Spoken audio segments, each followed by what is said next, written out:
identifying the only true God. Almost as long as humans have existed, they have had many gods. There have been so many that it is difficult to put an accurate figure on the number of gods and goddesses worshipped throughout the earth, but it runs into the millions. Having established that there is a God, we now ask, which of all the gods worshipped throughout the earth, now and in the past, is the true God?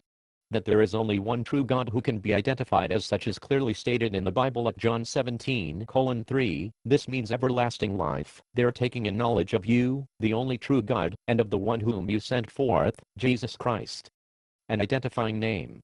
It would be reasonable that any god who has personality would need a personal name to distinguish him from other gods with names of their own. It would preferably be a name designated by the god himself, rather than a name coined by his worshippers. In this regard, however, a very puzzling fact emerges. Almost well-established religions ascribe personal names to their gods. Jews and mainstream churches of Christendom have failed to identify by a distinctive personal name the God that they worship. Instead, they resort to such titles as Lord, God, Almighty, and Father. Writing in the publication Theology, author David Klein stated the following: somewhere between the 5th and the 2nd centuries BC, a tragic accident befell God, he lost his name. More exactly, Jews gave up using God's personal name Yahweh, and began to refer to Yahweh by various periphrases: God, the Lord, the name, the Holy One, the presence, even the place. Even where Yahweh was written in the biblical text, readers pronounced the name as Adonai. With the final fall of the temple, even the rare liturgical occasions when the name was used ceased, and even the knowledge of the pronunciation of the name was forgotten. However, no one can say for sure exactly when Orthodox Jews ceased to pronounce God's name out loud and instead substituted the Hebrew words for God and Sovereign Lord. It seems, then, that the very first essential in any quest to identify the only true God would be to get to know him by name.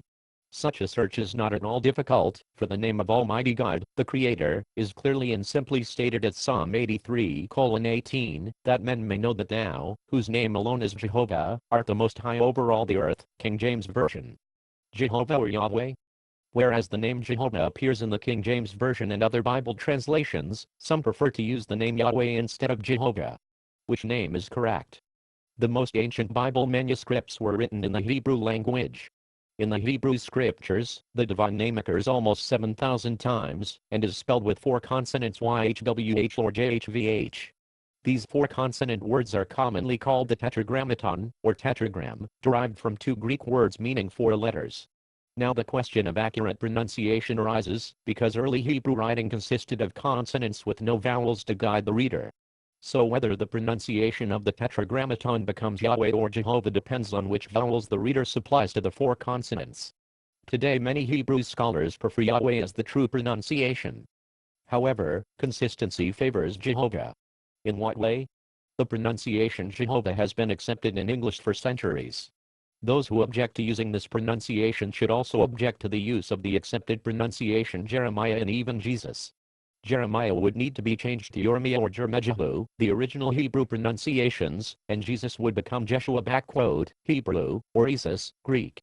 Hence, many Bible students, including Jehovah's Witnesses, feel that consistency favors the use of the already well-known English language Jehovah and its equivalent in other languages. Does it really matter? Some may argue that it does not really matter whether you address Almighty God by a personal name or not, and they are content to speak of and address God as Father, or simply as God. Both these terms, however, are titles rather than names, and are neither personal nor distinctive. In Bible times the word for God, Elohim, Hebrew, was used to describe any god, even the pagan Philistine god named Dagon, Judges 16:23-24. So for a Hebrew, to tell a Philistine that he, the Hebrew, worshipped God would not have identified the true God whom he worshipped. Of interest is a comment in the Imperial Bible Dictionary of 1874, Jehovah is everywhere a proper name, denoting the personal God in him only, whereas Elohim partakes more of the character of a common noun, denoting usually, indeed, but not necessarily nor uniformly, the supreme. The Hebrew may say the Elohim, the true God, in opposition to all false gods, but he never says the Jehovah, for Jehovah is the name of the true God only. He says again and again my God, but never my Jehovah, for when he says my God, he means Jehovah. He speaks of the God of Israel, but never of the Jehovah of Israel, for there is no other Jehovah. He speaks of the living God, but never of the living Jehovah, for he cannot conceive of Jehovah as other than living. The true God's qualities. Just knowing someone's name, of course, does not mean that we know him or her in any depth. The majority of us know the names of leading politicians. Even prominent men and women in other countries may have names that are well known to us. But simply knowing their names, even how to pronounce them correctly, does not in itself mean that we know these people personally or know what kind of people they are. Similarly, to know the only true God, we need to get to know and admire his qualities. Though it is true that humans will never be able to see the true God, he has kindly hand-recorded for us in the Bible many details about his personality. Exodus 33-20, John 1:18, certain Hebrew prophets were given inspired visions of Almighty God's heavenly courts. What they describe portrays not only great dignity and awesome majesty and power, but also serenity, order, beauty, and pleasantness. Exodus 24:9-11, Isaiah 6:1, Ezekiel 1:26-28, Daniel 7:9, Revelation 4:1-3. Jehovah God outlines some of his attractive and appealing qualities to Moses, as recorded in Exodus 34:6, 7. Jehovah, a God merciful and gracious, slow to anger, and abundant in loving kindness and truth, preserving loving kindness for thousands, pardoning error and transgression and sin. Don't you agree that getting to know about these qualities of God draws us to him and makes us want to know more about him as a person? While no human will ever be able to see Jehovah God in his resplendent glory, it is recorded that when Jesus Christ was a man on earth, he actually reflected the type of person that Jehovah God, his heavenly Father, is. On one occasion Jesus said, "The Son cannot do a single thing of his own initiative, but only what he beholds the Father doing. For whatever things that one does, these things the Son also does in like manner." John 5:19. So we can deduce from this that Jesus' kindness, compassion, mildness, and warmth, as well as his strong love for righteousness and hatred of wickedness, are all qualities that Jesus observed in his Father, Jehovah God, while Jesus was with him in the heavenly courts, before becoming a man on earth. Thus, when we truly come to know with understanding the full meaning of the name Jehovah, we surely have every reason to love and bless that sacred name, to praise and exalt it, and to trust in it.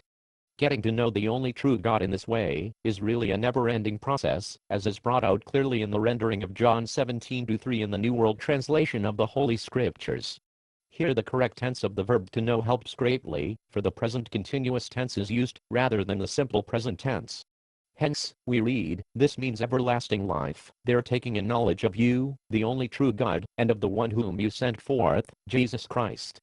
Yes, continuing to take in knowledge of the only true God, Jehovah, and of his Son, Jesus Christ, is a process that should never end. Jesus Christ identified Jehovah as the only true God. The true God revealed. Thus, the true God is readily distinguishable from the many false gods. He is the almighty creator of the universe, including planet Earth and mankind upon it. He has a unique personal name, Jehovah, or Yahweh. He is no part of a mysterious triune God, or Trinity. He is a God of love, and he wishes only the best for his human creation.